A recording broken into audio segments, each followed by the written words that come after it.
Okay, then good evening and welcome to this virtual event. We are glad that you could join us. My name is Martin Kalb. I'm an assistant professor of history here at Bridgewater College. And this evening I have the great pleasure of introducing our speaker, Robert Gillette. Before I do so, allow me to briefly thank everyone involved with making this event possible. Jennifer Goss for bringing Bob's work and the fascinating story that he'll be talking about this evening to my attention. Anyone helping in getting the word out about this event, and to Caitlin Flory, who is working in the background to ensure that we can all enjoy a technologically flawless event. So thank you. We're hosting this event this evening in light of International Holocaust Remembrance Day. As some of you might know, on that day, January 27th, so tomorrow, in 1945, Russian soldiers liberated Auschwitz-Birkenau. This day is a day that is meant to give space to commemorate, to reflect, but also to learn and to raise awareness. And in times such as ours, with growing threats of anti-Semitism and white supremacy, this is much needed. Now, due to numerous virtual events taking place tomorrow, we decided to schedule our speaker a day early. And I'm thus inviting you and encourage you to maybe explore other virtual events that take place throughout the country tomorrow from different institutions. For example, the Museum of Jewish Heritage in New York hosts a virtual event titled 18 Voices, a Liberation Day reading of young writers' diaries from the Holocaust tomorrow at 8 p.m. The Holocaust Memorial Museum in Washington, D.C. also has some fantastic programming that you might be interested. Now, this evening, we are fortunate to hear from Robert or Bob Gillette's, we hear kind of his story, his research, a retired school teacher and author. He's originally from Connecticut, but is now joining us from his home in Lynchburg, Virginia. And Bob has been involved with Holocaust and religious education for quite some time. In fact, and as he would put it, his entire professional career revolved around young people. For 40 years, he was a public school educator, receiving numerous awards for his teaching. Bob has spoken and consulted nationally on educational topics, directed religious education programs, and created curricula in Jewish education. He's also active with Holocaust education and serves as a board member of the Holocaust Education Foundation of Central Virginia. Bob has written several books, including, and you see those up on the screen, the Virginia Plan, and more recently, Escape to Virginia. Both of these volumes focus on a true story of rescue, a story he will talk about this evening, and a story that we hope, will bring hope and courage to people young and old. Now, this evening, Bob will speak for about 45 minutes. Thereafter, there will be time to answer your questions. We set aside about 15 minutes, and hopefully we'll be able to get as many questions as we can. So please feel free to submit them via the question function here on Zoom. The chat function is disabled, and just as a point of reference, the meeting is also being recorded. Yeah, with all this in mind, I will hand it over to Bob. And once again, thank you so much for joining us. Thank you, Martin, and thank you for inviting me.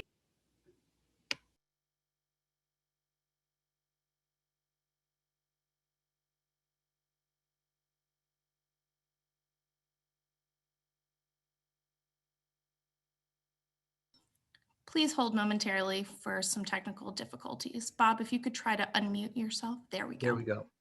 Is that better? Can you hear me now? Perfect, thank you. Okay, thanks. I'll just repeat myself. Martin, thank you for inviting me to share this this story. Preparing for tonight's talk was a very, very meaningful thing for me, coming within the context of the Holocaust Remembrance Day period, and also within the context of what's going on and what we all have experienced recently in our country. And even though, Martin, you thanked Caitlin, I want to take this time, even though you can't see her on the screen. Caitlin, I'm sure you can hear me. I want to thank you for navigating this 84-year-old non-techie brain through the Zoom process. And you've been able to, in a sense, beam me up to Bridgewater rather unscathed. The format for tonight's talk really does not allow me, certainly because of time constraints, to extensively recount the entire story of William B. Thalhimer, his battle with the State Department, and his ultimate rescue of German Jewish teenagers in the late 1930s. Nor can I tell you a great deal about the rescued teenagers and what happened in their lives. Only full-length books, per se, can really explain all those details and what led up to it. When we consider the past and the present for that matter, each of us does it in our own way. And my way has been guided by an ancient midrash. Now, midrash is a ancient Jewish literary literature. And an individual midrash is usually a story that tries to explain a story. And so there is one midrash that has become seminal in my own thinking. It's the midrash of the black fire and the white fire. As the midrash says, the Holy One, in writing the scriptures, if you will, on parchment, wrote those scriptures on parchment in black fire and in white fire. Now, what does that mean? The black fire are the black letters, the calligraphic Hebrew that appears on the parchments. It's what you see. It's the words. But the white fire is also writing, but it exists in between the lines. And in order to really understand the black fire, you have to understand the white fire. And the white fire asks three questions, three simple questions. What? What's going on? What are the facts? What do we know? The second question is, so what? And I always emphasize the comma. So, pause, pause, pause. What? In other words, what does it mean? What does it mean within its own context? And also, what does it mean in the larger context? And the third question that is asked is now. What? What does it mean to me? What does it mean in my life? What does it mean to my values?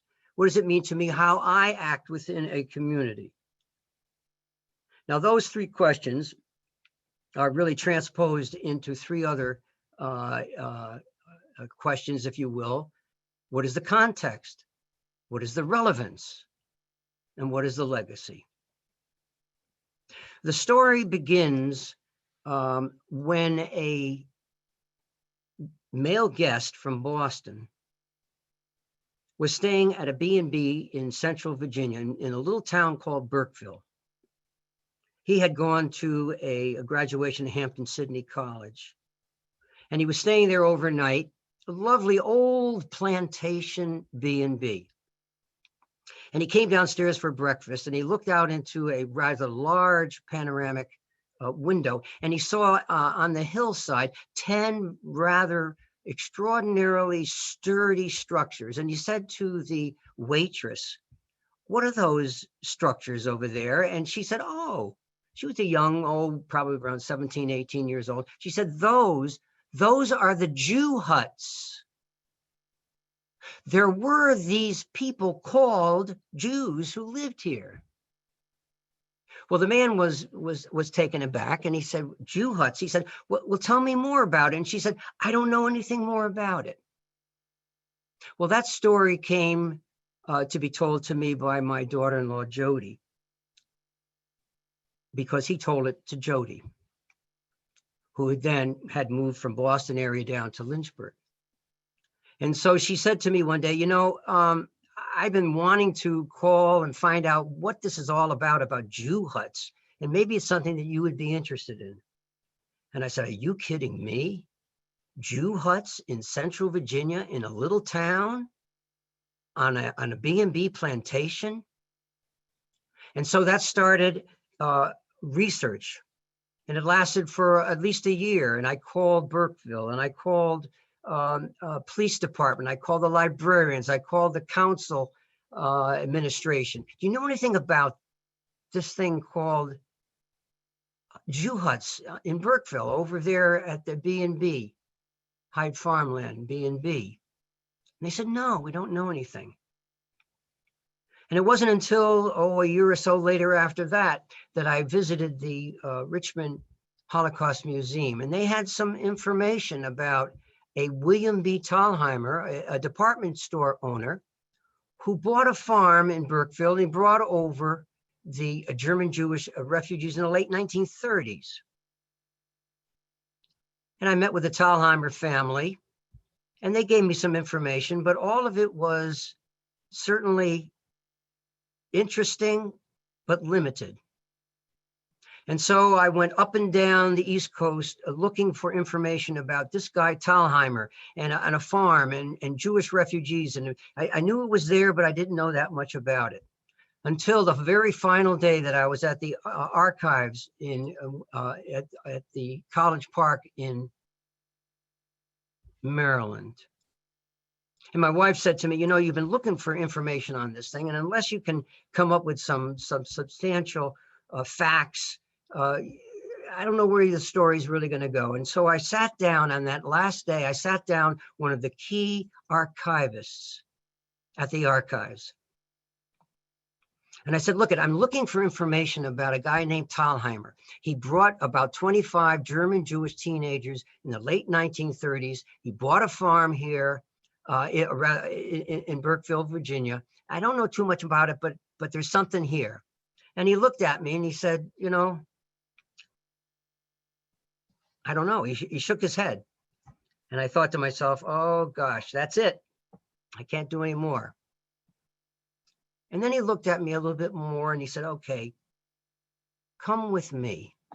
And he took me down a corridor and he took out his plastic key and he opened up a door, walked down another corridor, took out his key, walked down, and we finally went into a large room. I would say this room was almost the size of, to me, it was like a city block, and it was very dimly lit.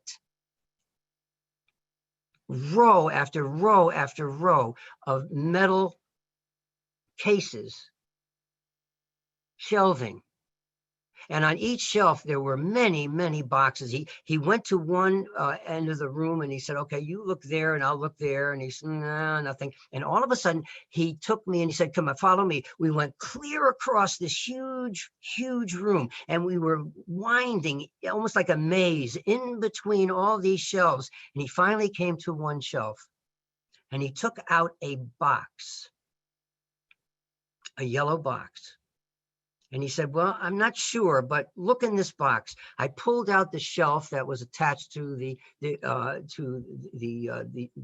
shelving. And I opened up the yellow box and I went through the box and I went through the box, and at the very back of the box, 210 pages of all of the State Department records dealing with a guy named Thalhimer. I turned to this archivist. And I grabbed him and I hugged him. And I said, you did it. And who knows what he was thinking. It was dark. And then he did something that I'll never forget for the rest of my life. He stood in front of many, many boxes. And with a wave of his hand, he said, you see all of these boxes? He said, each one of these boxes has a story to tell. And nobody comes down here to open the boxes, to learn the stories. You are the very first person ever to open this box, and now you will know more than anyone else in the world. And it is your responsibility to tell the story. And what is that story?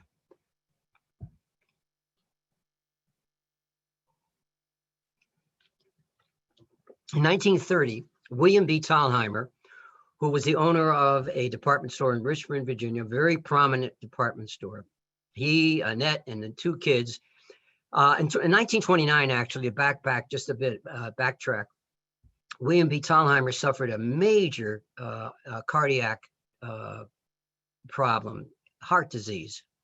But in 1930, he said to his family, we're going to Europe. We're going to go on a buyer's trip. We want to go to all the suppliers in Germany where they are manufacturing the kinds of items that we sell in the department store. And Thalhimer's was a pretty high-end department store. And so during those times, items that came from Europe were highly praised. He went to Europe. He took the kids out of school. They went for a couple of months. And one night when they were in Berlin, they had met a couple that had invited them to their house for dinner. William B. Thalhimer and his family and the hosts, it was a hot night in the summer, and he opened up, or rather, the window was wide open and the shutters were wide open. These were very, very tall windows. And he stood in front of the window looking out and trying to get some fresh air. And all of a sudden, from down below, there was almost like an air percussion, because down below, all of a sudden, there was drumming and there was screaming and there was ranting and there was raving, anti-Semitic. It was as if all of this mob rule, all of this screaming came right up in front of William B. Thalhimer. And of course, these were stone buildings and they were stone roads and streets. And so any noise would reverberate. And he knew enough German to know what they were saying. The anti-Jewish screaming and ranting.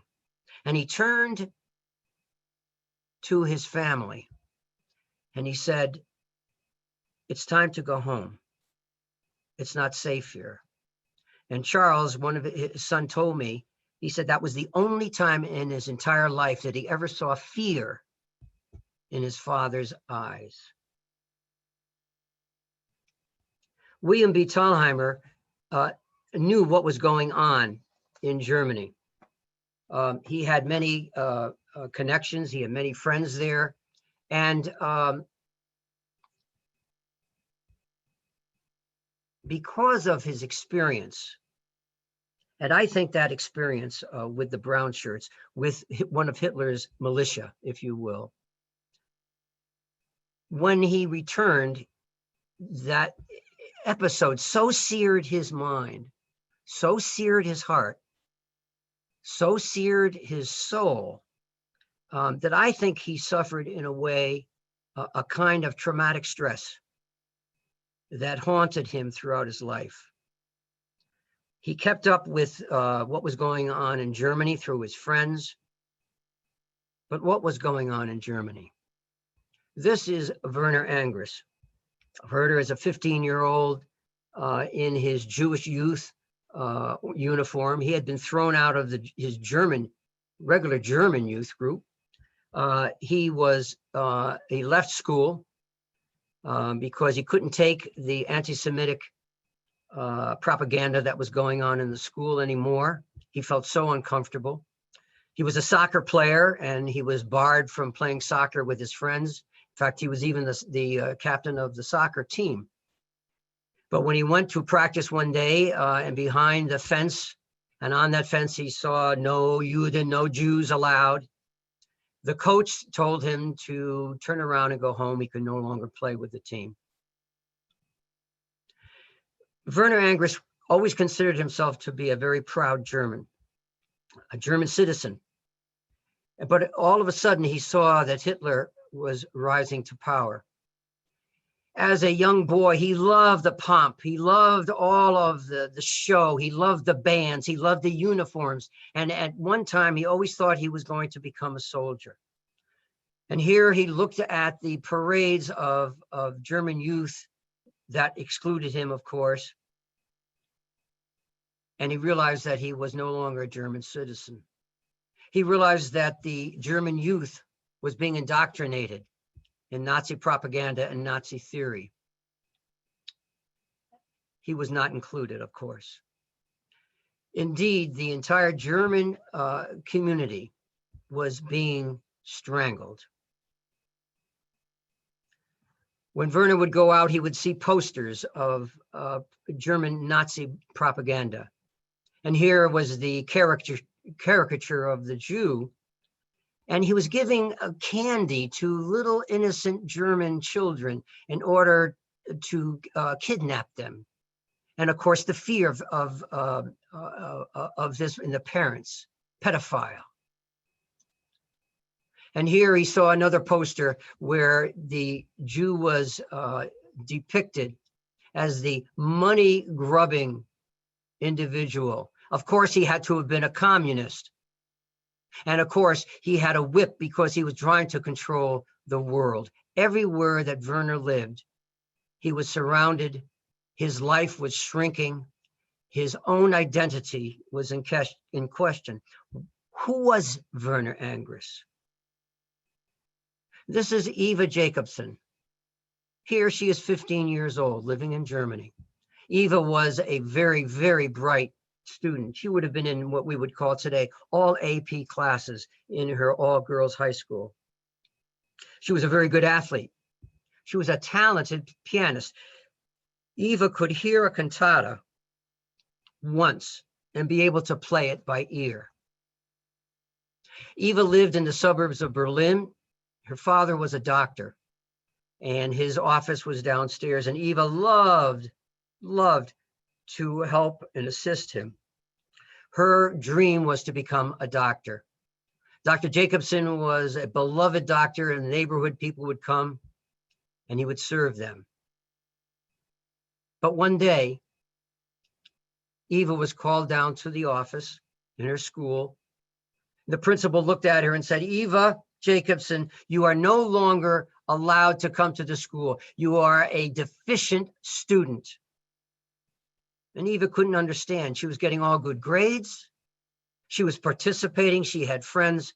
She said, "Go home and do not come back." And on the way home, when she rode the train as she commuted from her suburbs to school, she was at the train station and a man looked at her and spit on her and he said, "Jew." Well, by the time Eva got home, she was, of course, distraught. This is Eva's passport. It tells us a great deal of what was going on to German Jews at the time in the 30s. Notice that this passport originally was issued in 1935. But later in 1939, the passport was different. Under her name, as you can see here in red, was underlined Eva Jacobson. And in the corner, there was a J for Jew. By the way, it wasn't just Eva Henriette Jacobson. It was Eva Henriette Sarah Jacobson, because all Jewish girls now had to take on the name of Sarah. And why was this passport so underlined and underscored in red? It was so that Jews could not hide. They could not disguise themselves. It was so that bureaucrats who might be handling some of these kinds of passports would know that they were handling and confronting a Jew.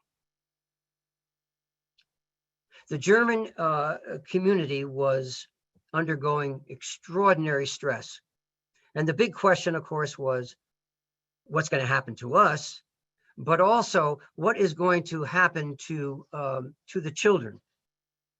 I always felt that I had an image in my mind that in an apartment, for an example, a German Jewish apartment, and there were stairs going up, and downstairs were the kids, and upstairs they could hear their parents arguing perhaps and being very emotional for their very first time, that they experience a stress that they had never experienced before. The questions that the German Jewish community was asking, how can we leave Germany?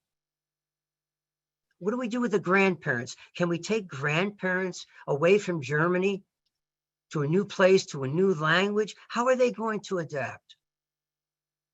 They knew that Jews all over Germany were committing suicide. And then the big question was asked, the terrible, haunting question. Should we send the children away? I cannot fathom what this must have been for parents. And so the German Jewish community decided that they were going to develop agricultural training schools for German Jewish teenagers. And what was the reasoning behind this? It was the thought that if those Jewish kids could be trained in agriculture, really high-tech knowledge, that countries would be more than willing to take them because farmers and agriculturists were needed all over the world. And so the German community in Berlin went ahead and developed an agricultural training school named Grossbresen in 1936. And this is Grossbresen. It was donated by a Jewish couple that had been deported earlier to Poland.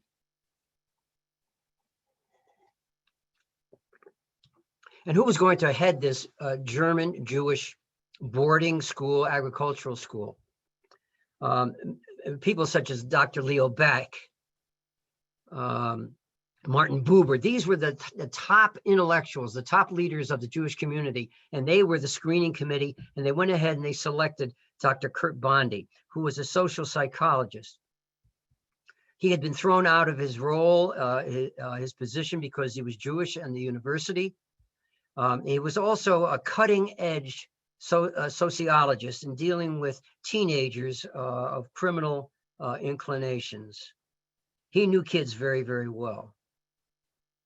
And Dr. Bondy went ahead and interviewed every single person who was going to become a student at Grossbresen, a very vigorous procedure. Here he is talking, as a matter of fact, to Eva in the kitchen. Life at Grossbresen for these very select German Jewish teenagers was rigorous. Up early in the morning, cold showers. The girls, of course, were trained in what girls in that patriarchal society always did on a farm, and that was to take care of a lot of matters that dealt with keeping the house going, keeping the family going. And here's Eva in the middle, really learning how to darn socks. But Eva volunteered for a duty on the farm, which not many people wanted, and that was to go to the dairy and to work with the cows. This is Eva. These are some pretty tough-looking people. Not all of these were the Jewish students. These were some of the locals that were employed by the farm. Eva fell in love with cows, and I think because she was such a strong pianist, her hands were such that when she would milk the cows, she would the result was that the cow would give a lot of milk, and she became very, very popular as the milker. But Kurt Bondy had something in mind for the curriculum for his youngsters. It was a 2-year program. During the day, they learned experientially. They were out in the fields, learning agriculture, all aspects of agriculture, from plumbing to carpentry to all of the chores that are done on a farm. And they had classes on agronomy and all kinds of agricultural classes. But he said that you can become a farmer and you will have dirt under your fingers, but you will be an educated farmer. You will be a thinker. You will be a reader. And every night Kurt Bondi assembled a student orchestra where they would play classical music. And so indeed, what happened is that those students at Gross Brayson received what we would call a liberal arts education. Back in the United States, at Thalhimer department store, it was a busy, busy place. Life was going on in the 1930s. But it was even busier in the office of William B. Thalhimer. Not only was he running a department store, not only was he a head of a family, but William B. Thalhimer, since he came back in the 1930s, had risen in the realm of volunteering to resettle German Jewish refugees. William B. Thalhimer, by 1938, became the chairperson to resettle all German Jewish refugees in the United States. And so what went on in this office? People came from all over the country, Jews from all over the country, asking his advice. How can we resettle these people? One idea that William B. Thalhimer had, and he wrote to the Joint Distribution Committee. And in a letter, he said, I have an idea. I'd like to at least present the idea that we educate refugees to become farmers. And perhaps we can put them on a farm and teach them, and then they can go out and be self-sufficient. He wrote this letter to the Joint Distribution Committee. Didn't get much of a response. But one day early in January of 1938, there was a man named Frederick Borchardt. And Borchardt was an agent for the Joint Distribution Committee. His bailiwick was Latin America and South America, trying to find entry points for Jews to come from Germany as refugees to be resettled. He wasn't having very much luck. He went through his files. He would constantly go through his files. And he came across a file, Thalhimer department store. And he opened up the file, and there was the letter from William B. Thalhimer asking about the possibility of maybe doing something in agriculture for these refugees. Well, it just so happened that Frederick Borchardt was, before he came to the United States as a refugee himself, on the board of Gross Brayson. And so he knew students who were being trained as farmers. He knew that Kurt Bondi was searching the world to try to find areas where they would accept these Jewish students. And so Borchardt read this letter and he couldn't believe his mind. He thought to himself, is it possible that this Thalhimer could take in these Gross Brayson students? And so what he did is he got a hold of Kurt Bondi in Germany, and Kurt Bondi flew to New York City, and William Thalhimer trained up to New York City, and the two men met, and they clicked. Their personalities were very, very similar. They were very sociable in a way, but they were no-nonsense people as well, and very, very truthful and very frank and very honest. They clicked. And so William Thalhimer at that point said, you know what? I am going to buy a farm. And so sure enough, he buys a farm, Hyde Park Farm in Burkeville, Virginia. It cost him $25,000 in 1938. He had the farm, but he didn't have the students. It was Hyde farmlands. And as William B. Thalhimer began to discuss the possibility of bringing these refugees, these students, these teenagers over, he began to realize the U.S. immigration policy was nothing more than a topography of exclusion. In 1924, Herbert Hoover, President Hoover, in a memo, quote, stated, exclude immigrants by all administrative means.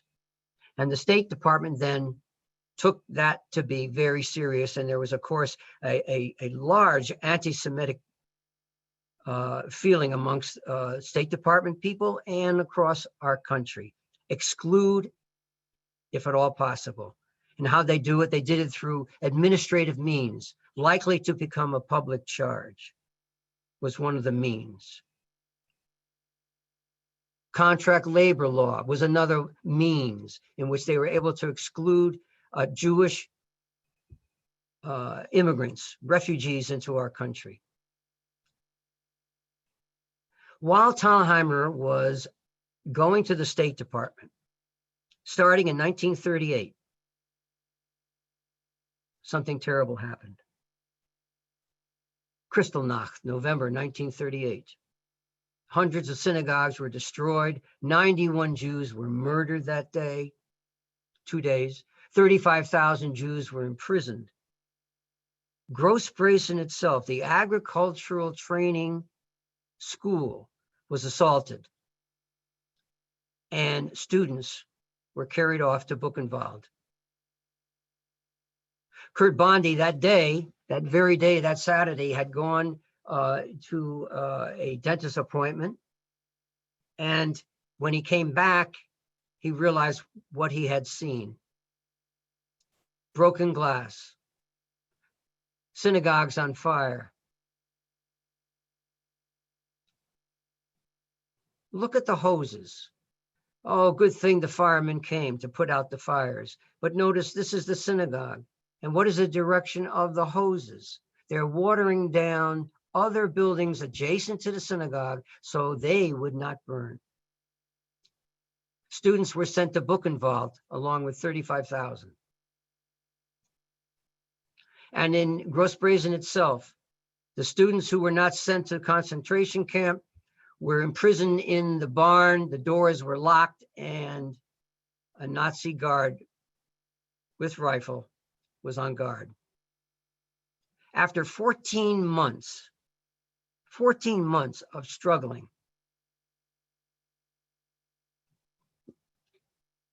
William B. Thalhimer, struggling with the State Department.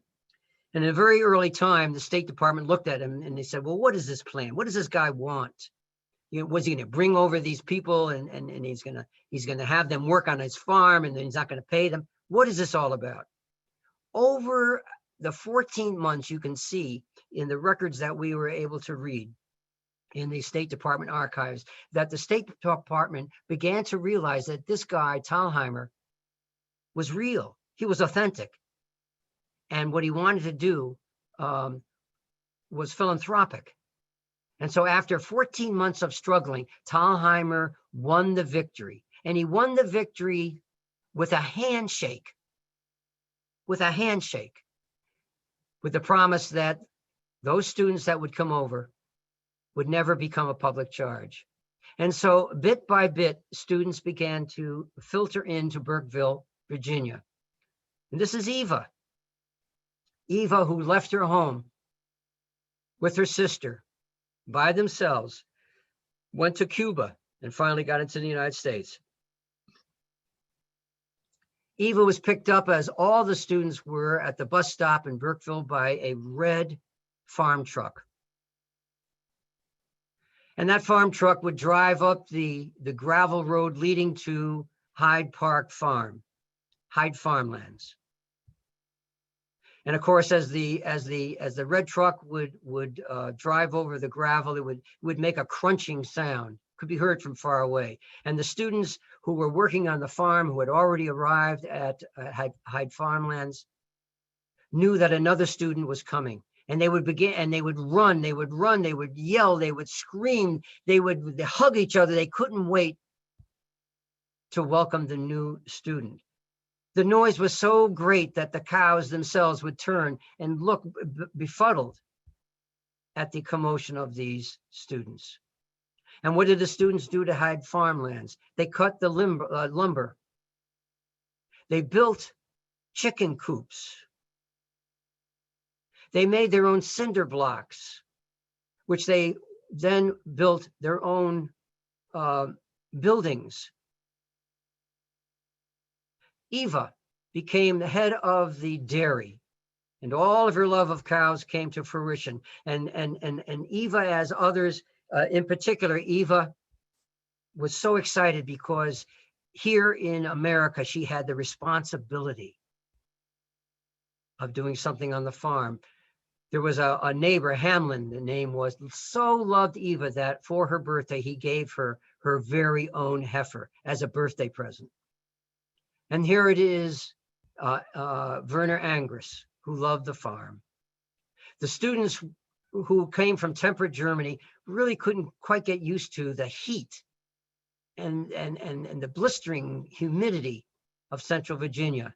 They raised tobacco, and some of them said they would never smoke again for the rest of their lives. Now, William Thalhimer had made sure that the students at Hyde Farmlands received subscriptions to the Richmond Times-Dispatch. He did this because he could see in his home what the students were reading. So it was a way for him to get a pulse, if you will. And in 1940, this was a cartoon that appeared in the Richmond Times-Dispatch. Germany started the Blitzkrieg, Belgium, Holland, Luxembourg, and the students were fearful. They had not heard from their families. They didn't know what was happening. It was a terrible, stressful time. In 1941, the farm closed. Economically, it could not be viable anymore, and William B. Thalhimer had suffered again a cardiac arrest. This is Werner Angress, who now took on his American name of Tom. And he had joined the army in early spring 1941. But in 1941, December 7th, while he was on maneuvers, the Japanese attacked Pearl Harbor. And he knew he was in for a long time. He became a Ritchie Boy. A Ritchie Boy was a place where Fort Ritchie, where they trained German-speaking soldiers so that they could become attached to various units, and they would be able to interview and interrogate and to translate. Werner Angress, prior to D-Day, was attached to the 82nd Airborne Division. A couple of days before D-Day was to take place, he was informed that he would not be able to jump with his fellow soldiers. Why? Because he had never received parachute training. Well, this was impossible for Werner Angress to accept. He had to go. He had to jump. And so he went over the head of his commanding officer right to the office of General James Gavin. He convinced General Gavin that he could jump safely in D-Day, and indeed he did. He jumped, he was captured, he fought in the Battle of the Bulge, and as the American troops were advancing in Germany, it was that they discovered by chance Wobbling. This here is Werner Angress, Tom Angress, as he sees what the German Nazis had done in this forced labor camp, this concentration camp. And Angress went ahead, and because he was the go-between villages, people, and the American forces, forced the villagers to bury those and then to view their bodies. One of Werner Angress's classmates from Gross Brayson, Ernst Kramer, went to liberate Buchenwald. And when he liberated Buchenwald, unbeknownst to him, was Elie Wiesel, who became, of course, the Holocaust writer. As the war was coming to an end, Werner Angress got permission to go back to Holland, where he had left his family. He didn't know whether they were alive or not. He went to the last place that he had seen his family in Holland, and he knocked on the door, and a man opened the door, and he looked at this soldier, and the man said, "Werner Angress." Well, Angress almost fell over. How does this guy know his name? And out of the shadows around the corner appeared his mother and his two brothers. They had been hidden by the underground in Holland all through the year. His father had been murdered in Auschwitz. And on Mother's Day, he was reunited with his family. And this is Eva. Eva, after she came to Hyde Farmlands, and after Hyde Farmlands closed, she became a nurse. And she loved it. Even though she could not become a doctor, she became a nurse. And Eva Jacobson became the very, very first foreign-born Army cadet nurse in the country. And she was held in high esteem, a poster for other cadets. And when I would visit her at their farm in Connecticut with Eva in her 90s and her daughter Jacqueline, she would be sitting inside a farm, living by herself, wood-burning stove, on both sides of her chair, high stacks of books. And she always laughed and said, "You know, in the morning I delivered babies, but in the afternoon I delivered calves." And University of Connecticut, Cornell University, they sent interns to Eva's farm to find out why their milk production was so great. And Eva always said, "The milk production is so great is because I pipe into the barn classical music." Werner Angress became, after the war, a very popular professor of history, wrote several books. And after his retirement, he went back to Germany to try to teach young Germans what it was like to grow up in Germany in the 1930s. I go back to Hyde Farmlands now. It's quiet. In April 21st, 2013, Hyde Farmlands became a national and Virginia historical site. It has a street marker, and here the Thalhimers, little ones, big ones, old ones, reading the sign. And on my way down, as I was driving to this wonderful occasion, it occurred to me,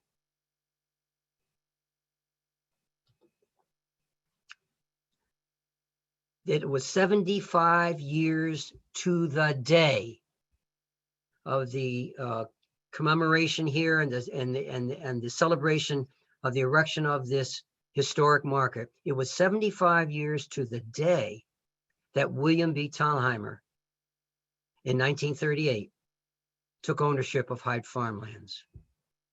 I go to a little brook where the teenagers used to go after hot days of working in the fields, and they would put their feet in the water. And I listen carefully, and I hear echoes. And I ask myself the question, what is the white fire? What is the white fire?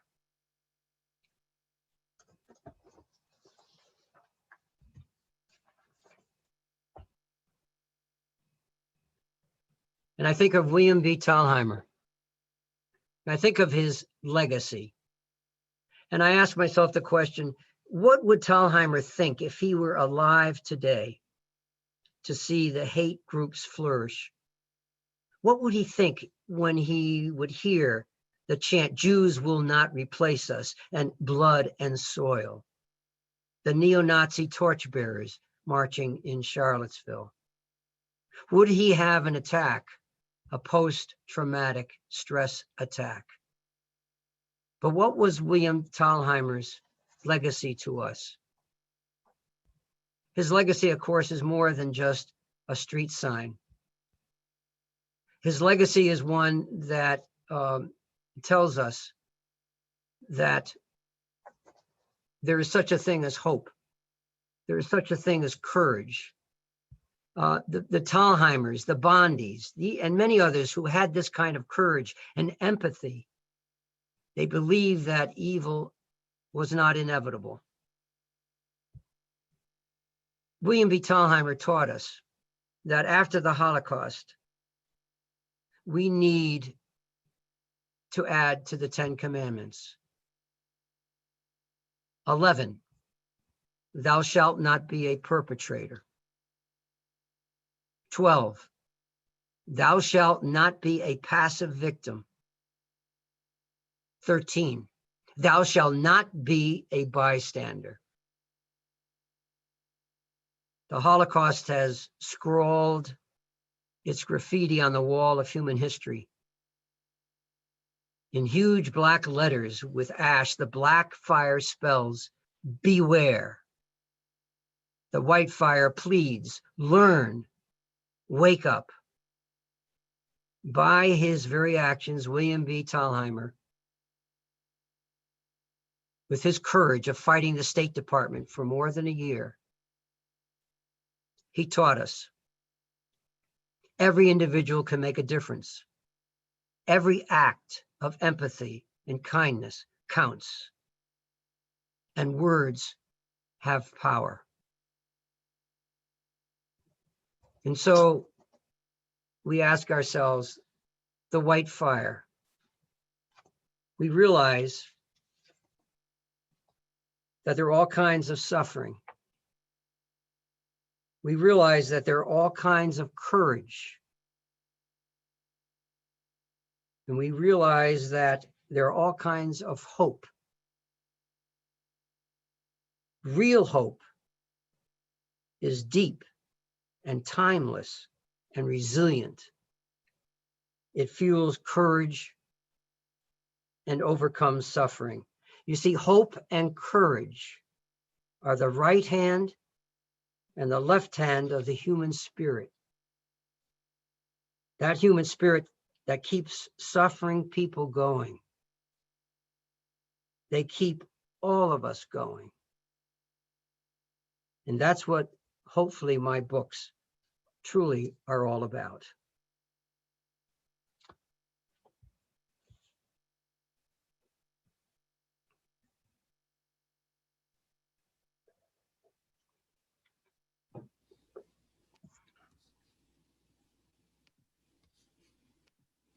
Martin? I am here. I'm just unable to start my video again, so I'm gonna wait for Caitlin to allow me. There we are. Maybe not.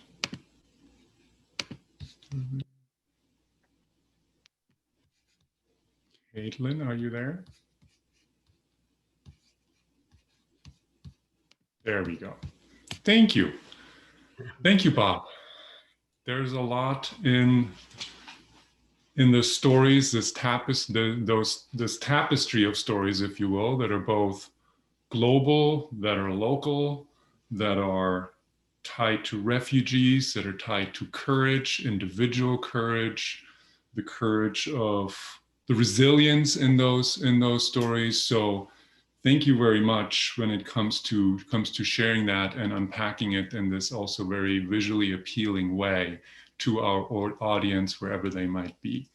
We have some questions coming in, and I encourage those of you who have not had a chance to post their questions to do so. And I'm going to start with one question kind of about the research process. You talked a little bit about being in the National Archives at College Park in Maryland and the amount of documents that are housed in that space, painting this picture very nicely, very visually of the stories that exist on the shelves that unfortunately in many ways cannot be told. So being at that point after, you said, a year of not really being successful, what kept you going what kept you motivated, to kind of paraphrase one of the questions that came in? What kept you motivated throughout that year and then to continue to do that sort of research? Well, curiosity for sure, but I had a hunch that the spiritual, if you will, the spiritual, huge spiritual aspects of William B. Thalhimer and the kind of courage that he must have had. I had to find out more about him. I had to find out more about these refugees, teenagers, young teenagers who were struggling with their own identities, to be thrown out of Germany, come into a new country, try to start all over again. It was a compelling story, and I just didn't want to give it up. Wonderful. Yeah, and we're certainly glad you did. There are several comments in the question, the Q&A, just kind of thanking you for sharing that story and for keeping it kind of in the public eye. You know, and Martin, I want to say one thing. When one door would open, just a little tiny bit, all of a sudden it would open wide and would lead to another door opening. And in the 5 years of research for the first book, and I would call scholars such as yourself, and they didn't know me from Adam, and I would introduce myself and I would get their telephone number, and I would explain to them a little bit of what I was doing and what I was after and so forth. And many times, an hour and a half later, I would hang up and thank them. For some reason, people never said no.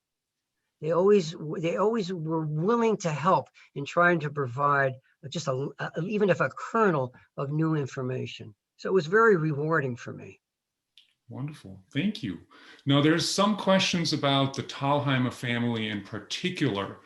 How have they responded to this sort of research? Maybe why or why not was that story kept alive within their family?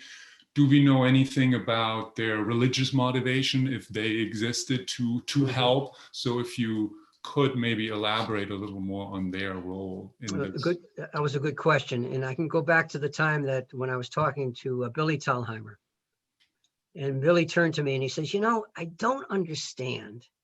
And maybe you can help me understand. I don't understand why my grandfather, at the dinner table, for an example, never ever talked about his efforts to rescue these teenagers in Hyde farmlands, and he was puzzled and almost hurt, because it also represents that the deep knowledge of what was going on really was unknown to the Thalhimer family. They had some idea and they had some and certainly some interest, so that when I was able to uncover, and by the way, the State Department records were huge, but I also discovered 1,500 pages of letters that were sent from Gross Brazen students to Kurt Bondy over 20, 30, 40 years. When I was able to uncover these and to be able to throw light on some darkness, if you will, they were just so excited. They were ecstatic, because in many ways, what these books do for the family is it allows the younger generations and the generations to come to know that they were part of a legacy of courage and of hope, and to be respected and admired. Great. And what is your relationship with the Thalhimer family, you would say? Are you still in some sort of, I would assume you showed that image of the opening of the landmark, if you will. That was a wonderful day. That was a wonderful day that we shared by all. I have become, I think, quite close to, let's see, she would be the great-granddaughter of William B. Thalhimer, Elizabeth Smart Thalhimer. And we correspond quite often. And so that relationship has been wonderful. She was always so thankful that her kids would have the opportunity to learn about William B. Thalhimer.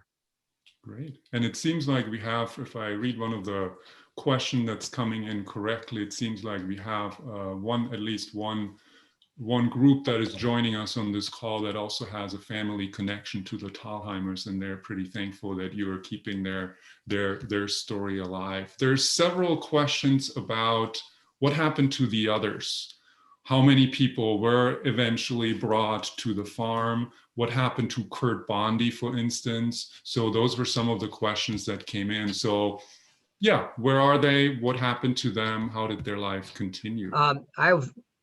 There was one thing about Gross Brayson that is hard to quantify in a sense. There was something called the Gross Brayson spirit.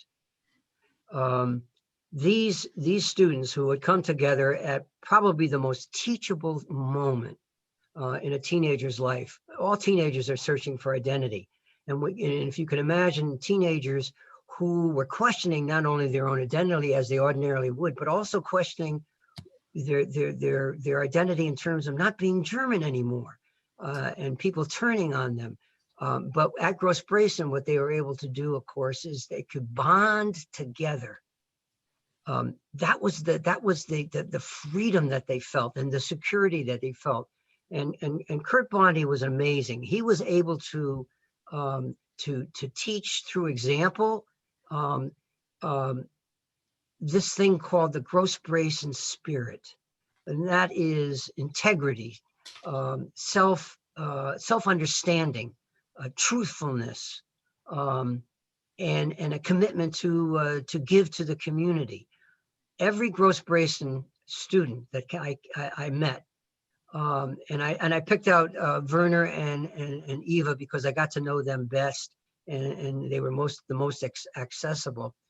Every single one of those people had this Gross Brayson spirit. I remember when Jackie, who was Eva's daughter, said to me, when I was growing up on the farm, once in a while I'd sort of complain, oh, I got to go out, clean it, do it. And she said her mother would always say, where is your Gross Brayson spirit? And she has it. So it's something that has been passed down almost genetically. How that works, I'm not sure.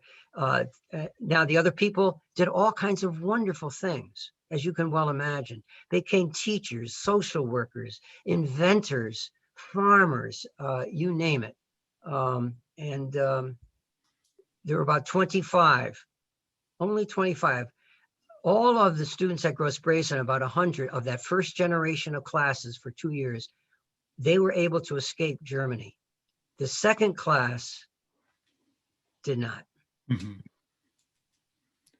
Yeah, and as you write in the book, you say in quotation marks only 25, but a life saved is a world saved, as you nicely put it in the book as well. Mm-hmm. There's a question about the response, so the local response in Virginia to having now not only just refugees, but in this case Jewish refugees, given the widespread anti-Semitism being widespread. Can you talk a little bit about kind of the local response at the time? Yes. At the time. When the students came over. By the way, Thalhimer, when he was looking for a farm, it depended upon his cousin Morton Thalhimer, who was a real estate a person, very successful, and it was Morton who really knew real estate jargon and knew where to find a farm. When they were looking in Central Virginia for a farm, for an example, you can be sure they did not mention that there were Jewish students coming, that they were German. I mean, you put those two things together and the locals would have objected.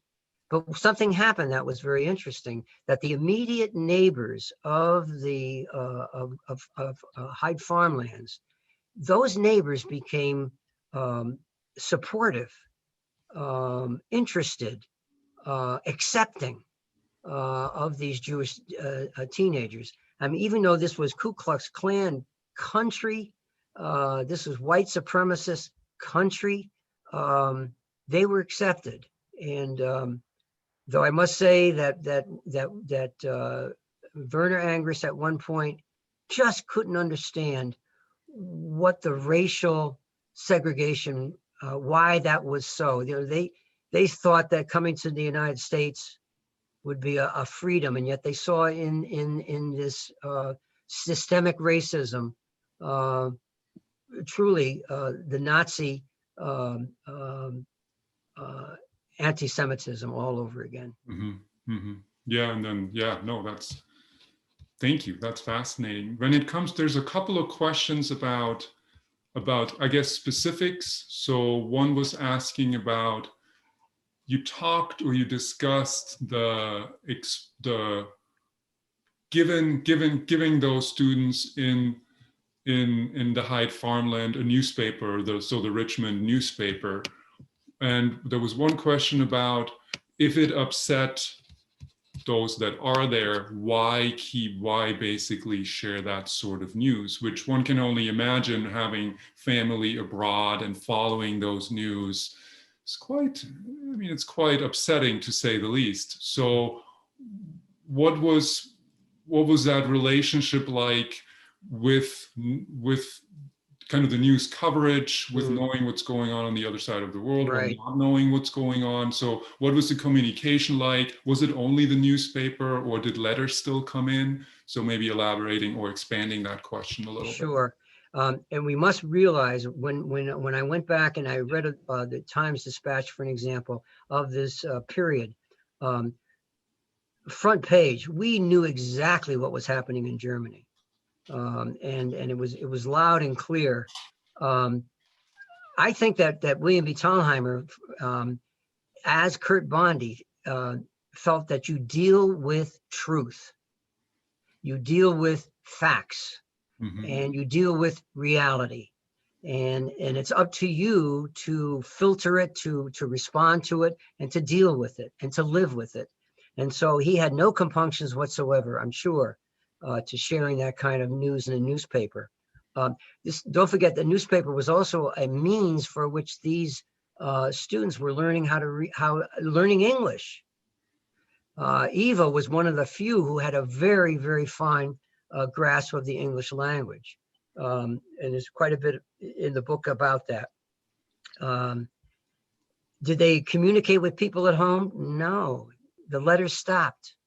The agony, I can't imagine the agony of not hearing from their family. The suffering of not having that kind of knowledge, the questions, the anxiety, the guilt. They were there in America. They were there enjoying the company of each other. And yet back home, some of their friends, their family, well, the guilt was, why me? And so those are all operatives, I think. Thank you. Yeah, I think, just talking about the human experience of those stories, and those are the ones that we get to tell, and then there's those many of them so that just we lose trace, and they are lost in many ways when it comes to that. And I'm trying to look through the questions. I want to make sure that I'm not skipping or forgetting anyone. There's many coming in, and we certainly appreciate it. So if we don't get necessarily to yours, then we apologize. I try to combine them in a way when it comes to that. So I'm going to ask probably one or so more, and then there's this kind of concluding question in there that I'll then end with. There was one question about you briefly talked about adding the name Sarah to the passport, and there was one question wanting a little more context about the reasoning behind that, because that particular participant had not heard about this before. And I think that question others might have a similar question, since that's not generally as widely told and talked about. I think this is all part of the Nazi approach, a psychological approach to try to diminish individuality of the Jew. No longer was it that you had your own name, but now you were just part of one name, and then that name was all Jews. So it was a way of identification. It was a way of stripping you of your identity, if you will, of their having the power over you to name you, which is quite different from your parents naming you and you knowing yourself through your own name. So it was a psychological tactic, for sure. Great. Thank you. And then I'm going to ask this question as kind of the last one. I think it does a it allows you to expand a little bit, and then we'll bring it also to some sort of conclusion. So being the educator you are, what do you hope for the future of other generations? So yeah, what's your hope moving forward for the generations to come? Some younger generations clearly on this Zoom call. So yeah. Two parts to answer that. I have always been a proponent of experiential education. And that means that students learn in part by doing. Mm-hmm. That was what they experienced at Gross Brayson. They were taught and learned by doing as well. And so I think that the future in education hopefully will include more of the experiential aspect of learning, which really does create and helps to nurture individuality, I think. I'm always high on young people. You can just see now that some of the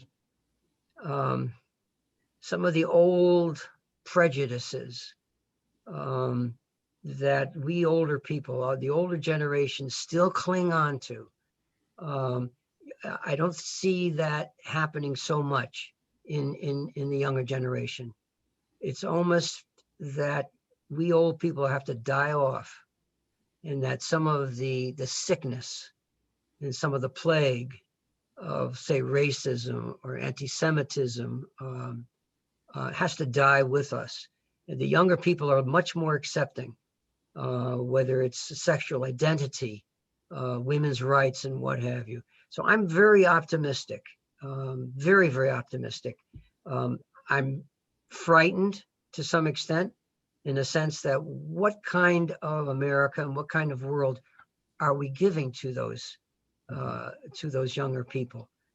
They're going to be all right. They're going to turn this country around. It may take some years, but I am optimistic in the youth of our country. Wonderful. Well, that certainly is a hopeful message that we can all hold on to as we are making our way through clearly difficult times when it comes to the struggles you laid out and the struggles that are in many ways ahead of us. I certainly want to thank you. And as I saw in the Q&A, also a lot of people on this call would like to thank you for the story, keeping the story alive, for the references to a certain type of storytelling that you used at the beginning and then brought it back full circle at the end. So thank you very much for working also with us through this, technology in times of pandemic. And I certainly look forward to, at one point, then have you in one of my classes once this is again possible. And yeah, I'll leave you the last word. Okay. Well, I want to thank you, Martin, and I really do look forward to the time that we can drive up from Lynchburg to your school, to your classroom, and to share in that fashion. And I want to thank you for this opportunity. It means a great deal to me. I know it means a great deal to the Thalhimer legacy, and hopefully it provides the kind of hope and courage that we all need to fortify ourselves with during these tough times. So thank you so much. Thank you. And thank you to all of you for joining us this evening. As I mentioned at the beginning, if you have a chance to join some other events tomorrow, then do so. If you have the chance to pick up any of Bob's books, I highly recommend doing that as well. And otherwise, we all wish you a wonderful evening and stay safe. Thank you.